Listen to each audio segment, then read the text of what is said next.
Bienvenue à cette première session qui est intitulée « Comprendre les bases et les leviers du marketing digital ». Commençons déjà par définir qu'est-ce que le marketing digital. Le marketing digital est un ensemble d'actions permettant de faciliter la rencontre entre l'offre et la demande d'un produit ou d'un service, mais tout ceci en utilisant des outils digitaux. Autrement dit, on peut également dire dans un français plus élaboré que le marketing digital est un ensemble de techniques marketing utilisant des canaux numériques permettant de promouvoir une marque, un produit ou un service dans un monde hyper connecté. Et le marketing digital répond à des enjeux. Les enjeux auxquels le marketing digital répond sont créer de l'engagement, gagner en visibilité, fidéliser ses clients ou encore convertir ses prospects en clients. Ça fait 4 enjeux.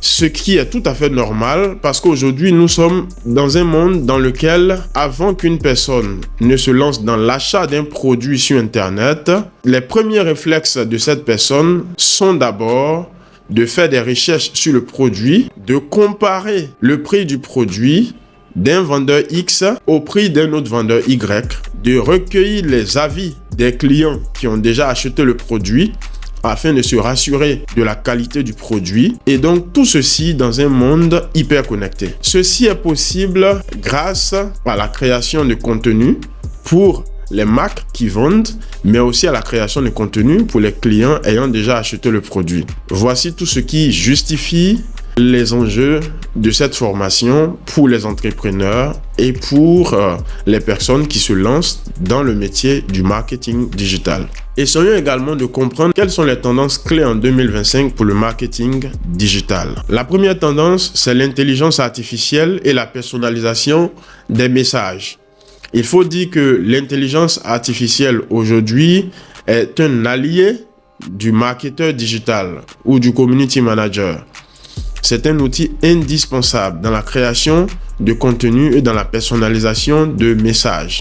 Plusieurs outils existent. La deuxième tendance, c'est le mobile first. Le mobile first consiste à privilégier les utilisateurs détenteurs d'un smartphone ou d'un téléphone lorsqu'on se lance dans la création de canal digital. Ce sont notamment la création d'un site web. Il faut travailler sur un processus mobile first pour avoir un site responsive parce qu'aujourd'hui nous avons plusieurs mobinautes, des détenteurs de smartphones. Donc cette tendance de mobile first doit vraiment être prise en compte même dans la gestion de vos pages sur les réseaux sociaux. Parce que la plupart des personnes se connectent via leur smartphone. La troisième tendance pour l'année 2025, c'est ce que j'ai appelé le social commerce, qui consiste pour les entreprises aujourd'hui de vendre leurs produits sur les réseaux sociaux directement. Donc c'est une technique qui marche beaucoup sur les réseaux tels que TikTok, tels que Instagram, mais également Facebook. Sur des réseaux tels que LinkedIn, on peut faire de la sponsorisation aujourd'hui. Donc, les entreprises qui souhaitent se positionner, promouvoir leurs produits ou leurs services, utilisent également ces canaux-là pour pouvoir avoir plus de prospects qualifiés. Les grands avantages du marketing digital vis-à-vis du marketing classique sont que sur le marketing digital, on a accès aux statistiques. Donc, on peut savoir qui a vu ma publicité, combien de fois la publicité a été vue et on peut avoir des chiffres sur la pertinence de la publicité au regard de la demande des consommateurs. Donc, on a plusieurs données à récupérer. Donc, nous avons une communication qui est aussi ciblée. Donc, on envoie une publicité à des personnes qui en ont besoin. Grâce au marketing digital, la communication est beaucoup plus optimale. Merci beaucoup.